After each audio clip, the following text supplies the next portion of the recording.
తెలంగాణలో రేవంత్ రెడ్డిపై గుర్రుగా ఉన్నారు ప్రజలంతా కూడా. అంటే నిరాశ కనిపిస్తోంది. ఆయన చేసే ఏ పనుల్లో కూడా ప్రతి ఒక్కళ్ళు నెగిటివ్ గా రెస్పాండ్ అవుతూ ఉన్నారు. సో ముందు ముందు తెలంగాణ భవిష్యత్తు ఎలా ఉండబోతుంది అని అంటారు? మళ్ళీ కేటీఆర్ హవా ఏమన్నా ఉండబోతుందని అంటారా, లేకపోతే కొత్త పార్టీ ఏమన్నా ఉద్భవించే ఛాన్సెస్ ఏమన్నా ఉన్నాయి? నేను అడిగేది కవితక్క గురించి. కవితక్క కొత్త పార్టీ పెడుతుంది అని అంటున్నారు. సో ఈ ముగ్గురు మధ్యన ఎలా ఉండబోతోంది, అలాగే తెలంగాణ భవిష్యత్తు ఎలా ఉండబోతోంది? నేనైతే ఒక్కటే చెప్తున్నానమ్మా, ఈ విషయంలో చాలా క్లియర్గా మాట్లాడతా. బికాజ్ నేను ఏది చెప్పినా జరుగుతూ వస్తుందని అందరి నమ్మకం, కాబట్టి అబద్ధం చెప్పకూడదు.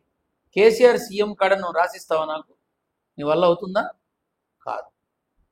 ఇది జరుగుతుంది అని చెప్పడం మానవ మాతలు ఎవరి వల్ల కాదు. కానీ నేను చెప్పింది జరగడానికి కారణం నా నాన్న నారసింహుడి అనుగ్రహంతో నేను చెప్తూ వస్తున్నాను. కానీ లేకపోతే ఎలా నా వల్ల అవుతుందా? కాదు. అయితే ఏంటంటే, నేను ఇంతకు ముందే చెప్పా మాధ్యమాల్లో, 13 నుంచి 16 నెలలు కష్టకాలం అని చెప్పా. యాజ్ ఇట్ ఈజ్ అదే జరుగుతోంది. రేవంత్ రెడ్డికైనా తెలంగాణ గవర్నమెంట్కైనా అదే జరుగుతోంది. ఒక ఇష్యూ తర్వాత ఒకటి తర్వాత ఒకటి అవే జరుగుతున్నాయి కదమ్మా, వేరే ఏం జరుగుతున్నాయి? అయితే కేసీఆర్ యొక్క యోగం ఉంది, మళ్ళీ చూస్తారు జనాలు. అది ఎప్పుడుంది? టైం వచ్చినప్పుడు మాట్లాడతా. ఓకే. రెండవది క్వశ్చన్ మార్క్ పెట్టేస్తున్నారు. అవునమ్మా, కొన్ని ధర్మాలు ఉంటాయమ్మా, ఆ ధర్మాలు నేను తప్పను. ఇప్పుడు ఎన్నికలు ఇప్పుడు సపోజ్ 1 month తర్వాత పెట్టారనుకో నా దగ్గర, నేను చెప్తాను నెంబరింగ్ అంతా కూడా. సో ఇవి సహజం నాకు. అయితే ఈ నోటీసులు ఇచ్చినంత మాత్రాన సరదాగా తను నవ్వుకుంటాడేమో తప్ప అంతకుమించి ఏముండదు అక్కడ. అమ్మ, కేసీఆర్ అనబడేవాడు తెలంగాణని తెచ్చిన నాయకుడు. కానీ అప్పటి హామీలు ఏవి నెరవేర్చట్లేదు. అదే 10 ఏళ్ళు ఎందుకున్నాడు మరి? హామీలు నెరవేర్చకపోతే దింపేయాలిగా. హామీలు నెరవేర్చకపోతే దింపేయాలి కదమ్మా. ఎందుకు ఇంకొక 5 ఏళ్ళు ఇచ్చారు? 10 ఏళ్ళు ఎందుకు ఇచ్చారు? ఓటరు తన ఆలోచనని కొంచెం మార్చుకున్నాడు అంటే అంతే. కేసీఆర్ కి బాగా పొగురు పెరిగిపోయింది, ప్రజల మన్నన ఉంది అని అనుకుంటున్నాడు, ఎవరిని దగ్గర రాని అని ఇలాంటివి ఎన్నో మాటలు వినిపిస్తూ ఉన్నాయి. ఇప్పుడు మాత్రం సీఎం దగ్గరికి అందరూ వెళ్ళగలుగుతున్నారా? ఆయన ఏదో గడ్డివాములోనో లేకపోతే ఫామ్ హౌస్ లోనో ఏదో ఉన్నారమ్మా, ఓకే ఒప్పుకుంటా. ఇప్పుడు సీఎం ఎవరన్నా అసలు కలవగలుగుతున్నారా? కలిస్తే ఏదైనా పని అవుతుందా? ఏదన్నా ఉంటే హైకమాండ్ నుంచి వస్తే తప్ప తను ఏమీ చేయలేడు. Is such a wonderful talented person. అతనికి గనక అవకాశాలు ఇస్తే తనే చూపిస్తాడు.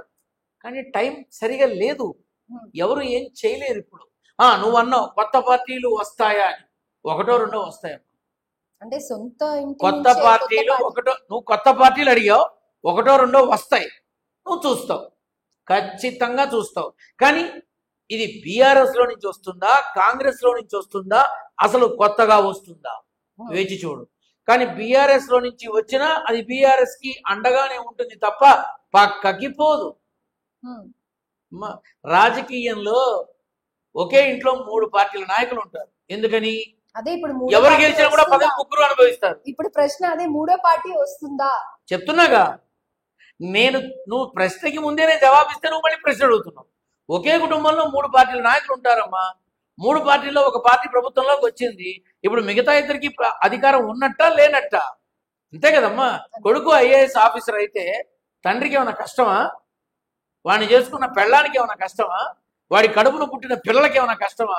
ఐఏఎస్ చదివేది ఒక్కడే, అవ్వాలని ఐఏఎస్ అయ్యేది ఒక్కడే. కానీ వాడి వంశం, వాడి తరం అందరూ ఆ ఐఏఎస్ హోదాను అనుభవిస్తారు. ఇది నిజం. అయితే ఇంకో పార్టీ వస్తుంది అని అంటున్నారు కదా, ఎవరిదైనా కావచ్చు. మీరు అన్న దాంట్లోనే నాకు సమాధానం కూడా ఉంది. కానీ తనకి అంత స్టామినా ఉందా సీఎం పొజిషన్ ని? కేజ్రీవాల్కి ఏం స్టామినా ఉందని ఆమ్ ఆద్మీ పార్టీ పెట్టాడు.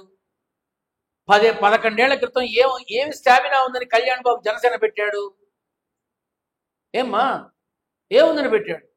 సంకల్పంలో బలం ఉంటే, దృఢ నిశ్చయం ఉంటే, అప్పుడు కాకపోతే తర్వాత అయినా పుంగి బజాయిస్తారు. తెలంగాణ జయలలిత అవ్వచ్చుగా, చెప్పలేం కదమ్మా. తెలంగాణకి జయలలిత కావచ్చుగా, లేకపోతే తెలంగాణ జ్యోతి బస్సు కావచ్చుగా ఒకళ్ళు, లేకపోతే తెలంగాణకి మరో ఎన్టీఆర్ అవ్వచ్చుగా, ఏదైనా కావచ్చు కదా నాకు. అందుకే అన్న, ఎన్నికలకి 1 month ముందు రమ్మ చెప్తాను అన్ని. రైట్, థ్యాంక్ యూ గురువు గారు, thank you so much. Okay అమ్మా, శుభం భూయాత్. మీ మాధ్యమం ద్వారా నిండు నూరేళ్లు చల్లగా ఉండాలని, చంద్రబాబు నాయుడు గారి ఆరోగ్యం మరింత మెరుగుపడాలి, ఆయనలో శక్తి మరింత జ్వలించాలి, కానీ ఆయన పర్యటనలు తిరగద్దు అని నేను కోరుకుంటున్నా. ఇది అయి చావదు. ఎందుకని? నేను మామూలు వాడిని, సామాన్యుడిని. ఇప్పుడు అక్కడ తీసుకెళ్ళి ఏమండి రాఘవ శర్మ గారు చెప్పారు మీరు ఆగండి, ఆయన ఆగుతాడా? ఎవడ్రా వాడు అంటాడు. ఎవడ్రా వాడు, వాడికి నాకేం పనిరా అంటాడు. కానీ కర్మకాలి ఏదన్నా ఇబ్బంది వస్తే ఆనాడు రాఘవ శర్మ చెప్పాడు సుమా అని మామూలు జనం అనుకుంటారు. ఇప్పుడు అనుకోవట్లా. నేను ఎవడో ఫోన్ చేసి గురుగారు మీరు అంత కరెక్ట్గా చెప్పారు, మే 18 నుంచి హైదరాబాద్లో వాన పడతాయని నీకు ఎడ తెలుసు అని అడిగాడు. నాన్న చెప్పాడు, చెప్పాను, అంతే. నా దగ్గర ఏమన్నా మంత్రమా, తంత్రమా, శక్తే, యుక్తే? నేనేమన్నా కెమెరాల ముందు పూనకాలు వచ్చి పూనేసుకొని నేను అది ఇది అని చెప్తానా? లేదు కదా, నిజమే మాట్లాడతా. నారసింహుడి బిడ్డ. ఓకే అమ్మా, శుభం భూయాత్.